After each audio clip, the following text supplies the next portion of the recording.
I want to give you a summary of what it's all about. Number one, you must remember the KISS theory. Keep it simple, sweetheart. Keep it simple. If you don't, you'll be forever in confusion. You must keep it simple. Now, there's nothing more intimate than this infinite being that you are. You're feeling it every moment. There's nothing more intimate than this unlimited being that you are. Can you see how simple it is? Remove the static of the ag flap, and there it is.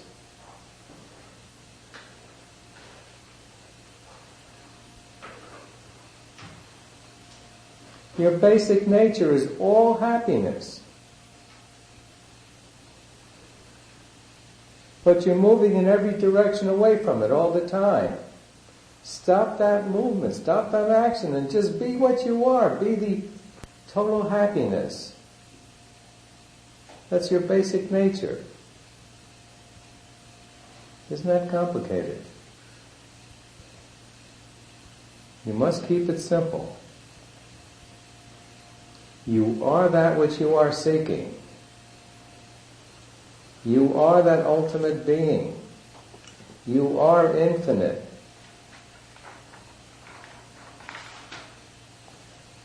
Stop all that noise and effort of being otherwise. How? Remove the ag flap. Isn't that simple? Why don't you do it? It's more interesting, the garbage. It's like that story from India. The fisherwomen were walking with their fish baskets through a field of flowers, and they decided to take a nap. So they parked their fish baskets and walked into the field and tried to sleep. They couldn't sleep. They had to go back and get their fish baskets and park it near their heads so they could sleep. They needed that smell. And this is what you're doing.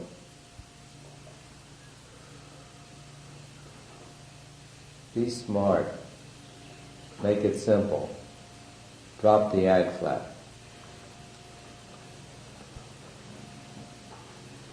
Identify. Discover where you're at now.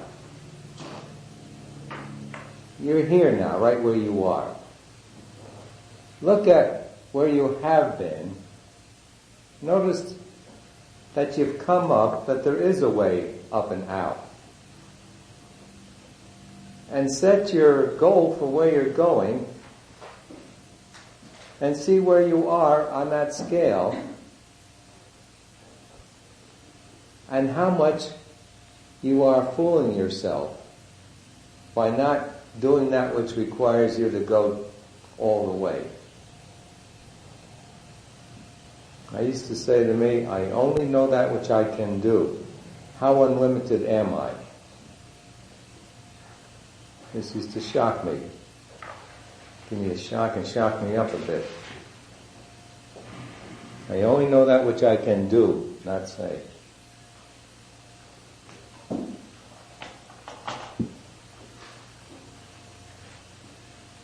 So place yourself where you're really at. The natural state is effortless. We merely think and things drop into our experience. The unnatural thing is to do it the hard, hard way.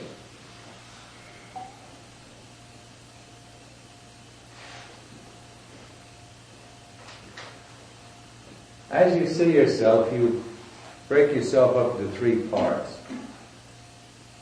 Your beingness, your mind, your body and world. You, your beingness, is the real changeless you, over which you have no control. There's nothing you can do about it. You can only look away from it.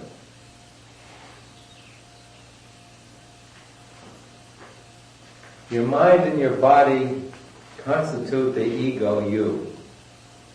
The sense of separateness. I, Lester, am not the all. But when you zero in on your beingness, you discover there's only one beingness. And you are the total beingness of the universe. And that everything is in you. And everything you see, you created. You created it in you. And if you don't like it, change the creation picture in your mind and it changes out there immediately. No matter what the situation is. If you change the picture of it in your mind, it changes out there immediately. How do you change it? Release the obstacles, release the act flat.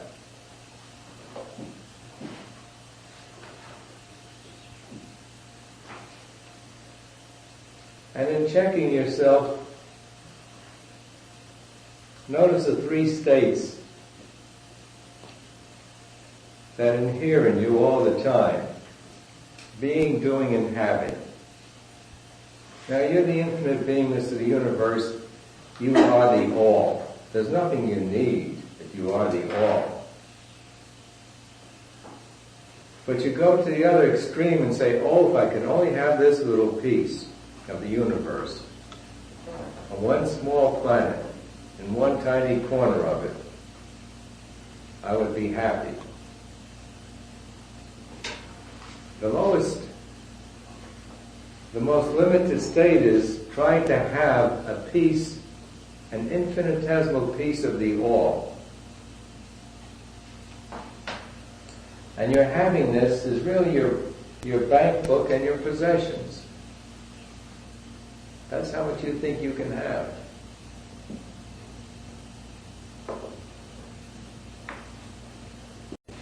When you release enough of the apathy, grief, and fear, you begin getting into lust, anger, and so forth, you move into doing this.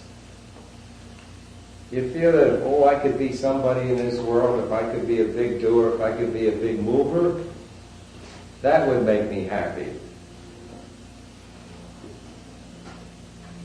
That gets you up from lust, anger, pride, and into courageousness. And you're a doer.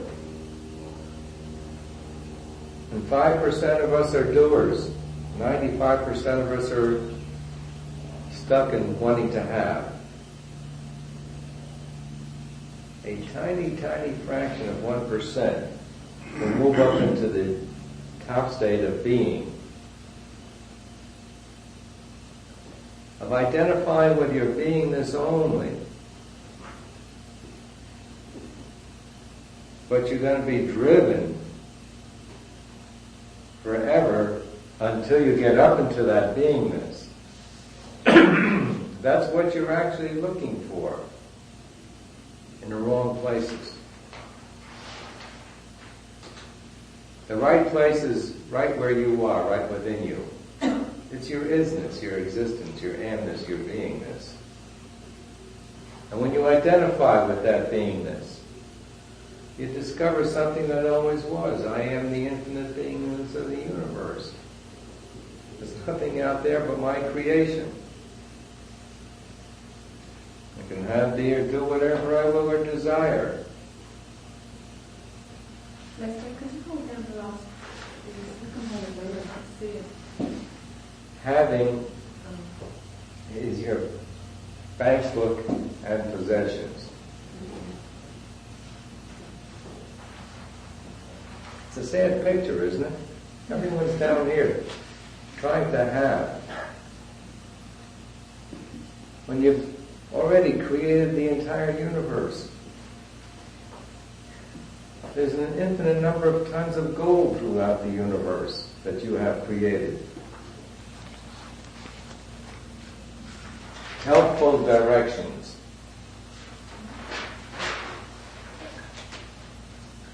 Constantly identify with your beingness. Think to yourself, I am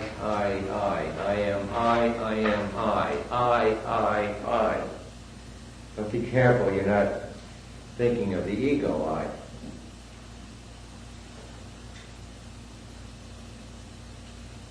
I am I. Play the part of being, not the doer. Let it happen. Stand back, let it happen.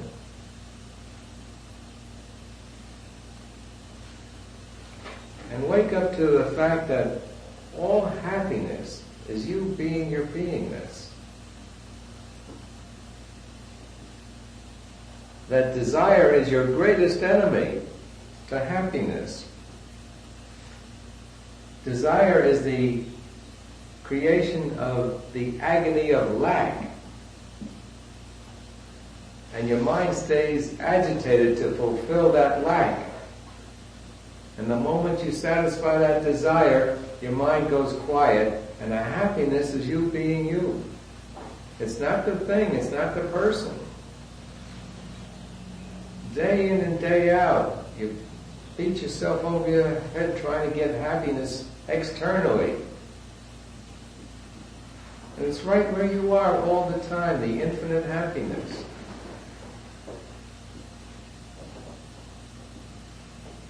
Make it a point to take all your happiness from you. Recognize that I'm just quiet of mind. That's what my happiness is. And you'll stop that frustrating, extreme attempt to get it out there. And every time you get it, it's gone.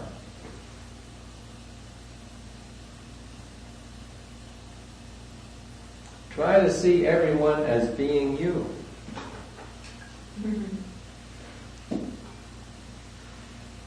Someday when you release enough, you say, oh my gosh, there's nothing out there but me. It's my beingness everywhere.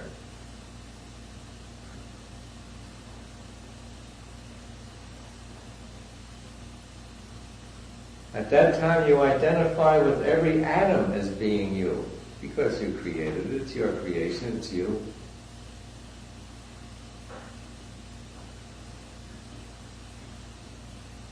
And real knowing is being. There's nothing to know, there's nothing external when you identify with your beingness.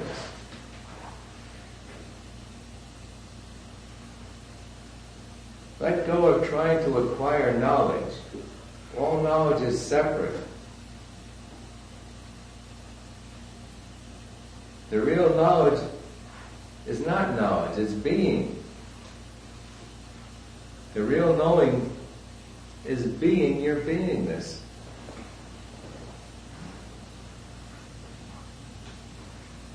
The next big thing is you must take responsibility for everything you're experiencing, because you are creating everything you're experiencing. See nothing out there but the sum total thinkingness. Your sum total thinkingness. Until eventually you recognize, yeah, there's nothing out there but my sum total thinkingness.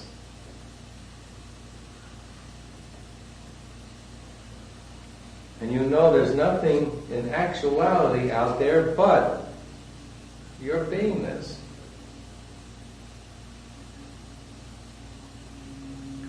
Then there's no more objectivity. There's nothing external. There's only subjectivity. Everything is in me. There's nothing out there. Everything is in me. All right, here are the words that are indicative of the free state.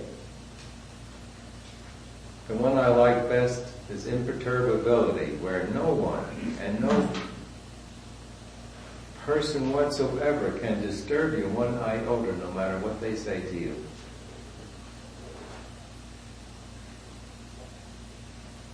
And of course, no thing can disturb you.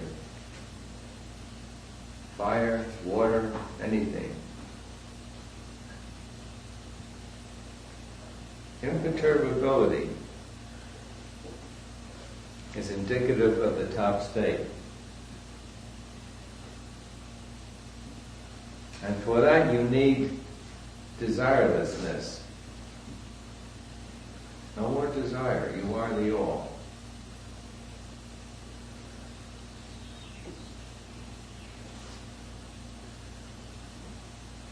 And when you get there, you discover no action is necessary. Everything is yours. You don't have to take any action anymore. So actionlessness is indicative of the top state. And when you get there, because you see your omnipresence, you can't move anymore. You just witness. You witness your body like you witness every other body. Like a moving picture going on out there. A moving picture that is your creation.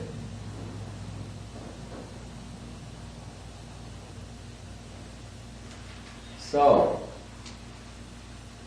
totally quiet the mind until there are no thoughts, no agflap. It's only your feelings that motivate thought.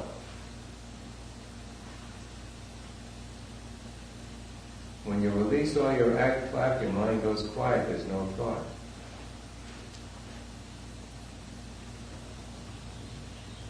And then you become intuitive. You're in touch with your omniscience. You're in touch with all-knowingness.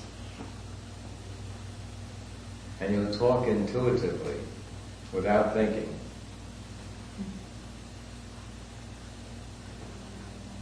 And of course, then you do not identify with your body and mind. You're identifying with your beingness only.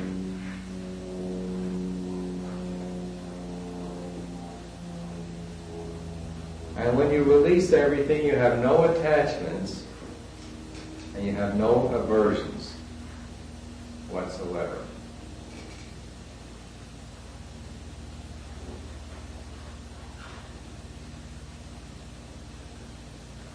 Attachments and aversions are a good lead-in to agflap.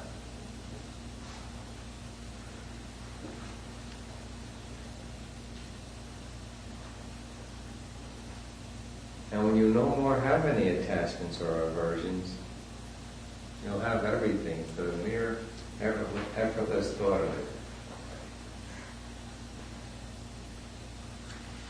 Now to get the bottom of the agflap out, you won't get it out when you're in apathy, grief, and fear. You're in the pits. You cut up all your energy, all your willpower, all your ability, and you're sunk in the dunk. Spelled D-U-N-G. If you want to get rid of the agflap, you must get yourself up into courageousness, acceptance, and peace. So you'll allow the infinite energy that you are, the tremendous willpower that is yours, to come into play. So you can go down here and gobble that up. Just like Pac-Man, P-A-C. You'll just come down and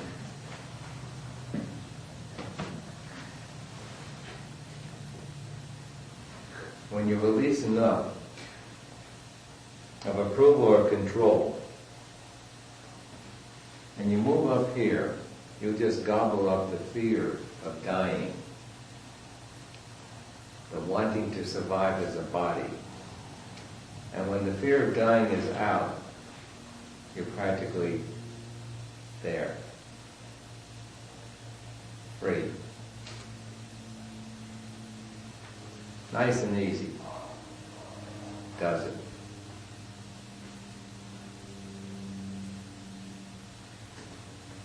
Keep it simple.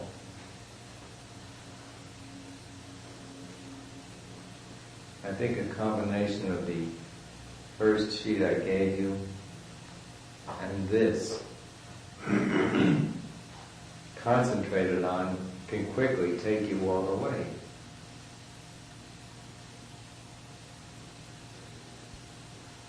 What's needed? Just one simple thing. You're wanting it. All your wants have to channel into wanting freedom. And you'll get it in a matter of months.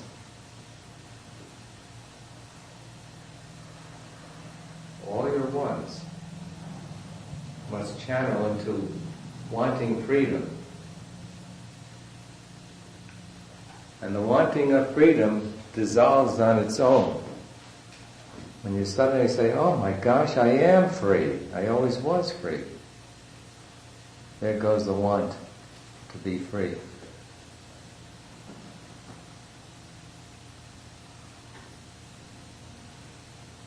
I'm questioning whether I should ask for questions, because the moment I do, you start trying to bring all this down. Why doesn't it fit in with my garbage? That's why your questioning is. Why doesn't it fit in with my garbage? So I think it's better that I not answer questions, but ask you to come up to this, rather than through your mind going down into the garbage. It's simple and it's easy.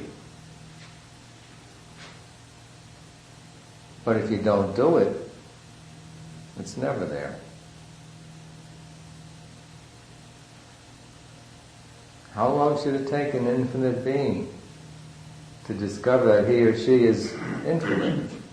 How long should it take a person with all the power in the universe to discover that he or she has all the power in the universe?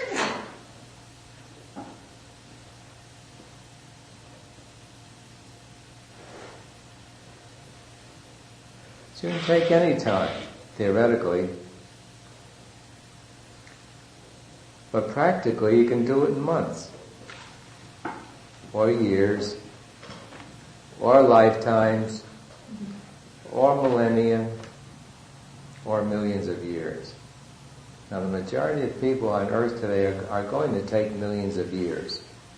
And they're going to do it the hard way, just by banging their heads on concrete walls. And we're about to do it now. And if you'll take it as an opportunity for growth instead of banging your head, you'll do this, you'll just transcend it. You won't experience any pain, any harm, any destructiveness. You'll take it as a very delightful opportunity to transcend it all.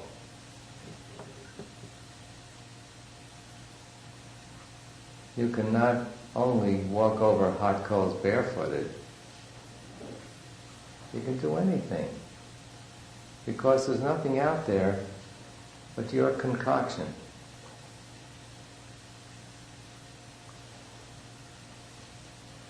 So again, keep it simple.